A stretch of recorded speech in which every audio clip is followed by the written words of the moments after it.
Bonjour, ici iPod Touch as a Pro et aujourd'hui je vais vous montrer comment downgrader votre iPod Touch ou iPhone, mais dans le fond l'iPod Touch 2e génération modèle MC, votre iPod Touch 3e génération, votre iPhone 3GS, votre iPad et même votre iPhone 4 d'un firmware que vous avez mis à niveau sans faire par exprès ou vous devez downgrader pour faire un jailbreak ou X raison vers un firmware que vous avez sauvegardé son fichier SHSH avec Tiny Umbrella bien sûr. Alors le fichier SHSH, c'est les fichiers ici que vous avez sauvegardés avec ce logiciel-là que j'ai montré dans une de mes vidéos. C'est ça dans le fond, j'ai sauvegardé les fichiers SHSH de mon iPhone 3GS actuel sur mon ordinateur. J'ai sauvegardé le fichier 3.0, le fichier 3.0.1, le 3.1 et le 3.1.2. Et aujourd'hui, je vais vous montrer comment, dans le fond, je vais simuler comme si j'avais, sans faire par exprès, augmenté au 4.0.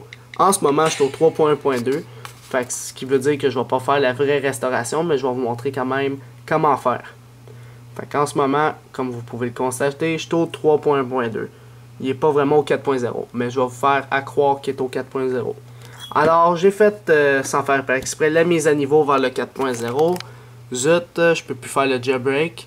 Là, il faut que je retourne absolument au 3.1.2 pour que tout fonctionne. Heureusement que j'ai sauvegardé mon fichier SHSH le 3.1.2. Comme ça, j'ai la possibilité de downgrader. Alors, première étape, c'est d'avoir son fichier SHSH au dossier respectif. Dans le fond, lors de la création de votre fichier SHSH avec Tiny Umbrella, ça le crée dans un certain dossier, dont c'est user Alex, votre nom d'utilisateur SHSH, Windows XP c'est C, Document and Setting, blablabla, puis les Mac. Anyways, il faut qu'il soit dans le même dossier que lors de sa création. Puis, il faut télécharger Tiny Umbrella dans la description en bas de la vidéo, vous l'avez sur YouTube et sur mon site internet. Et le firmware respectif de votre iPhone. Dans le fond, je veux restaurer au 3.1.2, fait que je download le 3.1.2. Il faut que ça soit le même firmware que votre fichier SHSH. Pour les firmware, allez sur mon site internet sur iPodTouchAsAPro.com dans l'onglet téléchargement. Si je m'en vais sur iPod Touch as a Pro, téléchargement, j'ai toutes les firmware ici. Alors vous téléchargez le firmware de votre appareil que vous voulez downgrader. Deuxième étape, c'est de mettre à pause son antivirus ou de le fermer complètement. Parce que il faudra faire à croire à iTunes que iTunes communique vraiment avec le serveur de Apple, mais que dans le fond il communique avec Tiny Umbrella pour faire des faux certificats, des fausses signatures. Fait que fermez votre antivirus, votre pare-feu, tout, pour que ça fonctionne. Pour savoir si ça fonctionne pas, je vais vous montrer tantôt. Troisième étape, c'est de mettre son iPod Touch ou son iPhone en DFU mode. Alors, comment faire ça? Premièrement, il faut maintenir le bouton du bas 2 secondes, sans le relâcher. Maintenez les deux, bouton du haut, bouton du bas pendant 10 secondes. Après les 10 secondes, relâchez uniquement celui du haut, jusqu'à temps que votre ordi le détecte. Alors, 1, 2, 1, 2, 3, 4, 5, 6, 7, 8, 9, 10. On relâche uniquement celui du haut, jusqu'à temps que son ordinateur le détecte.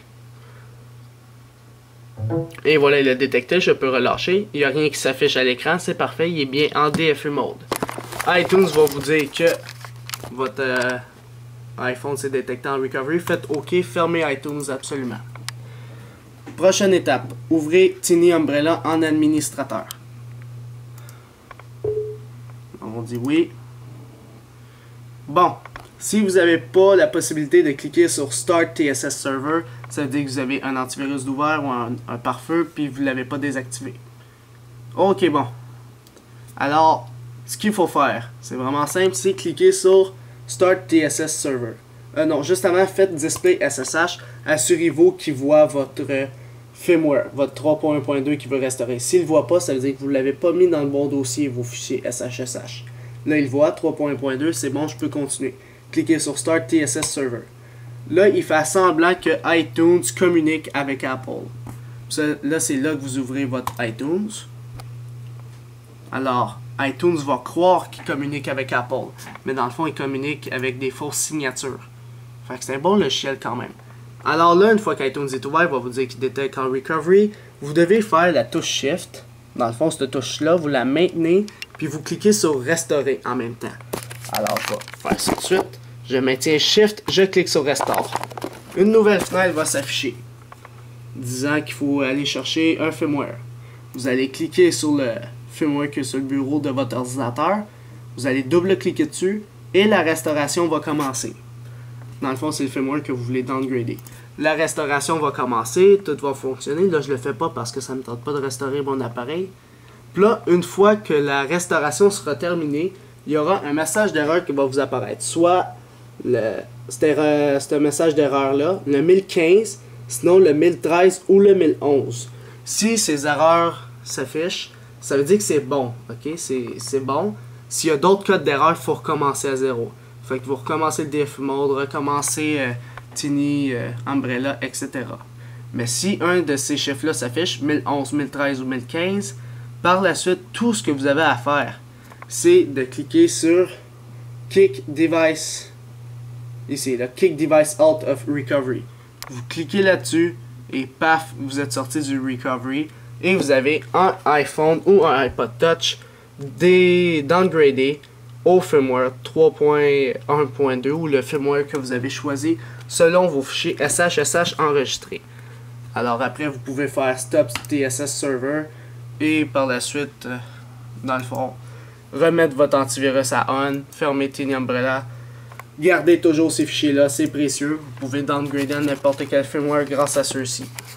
Alors c'est ça, dans le fond, c'était pour vous montrer comment downgrader un firmware récent à un firmware que vous avez sauvegardé son fichier SSH.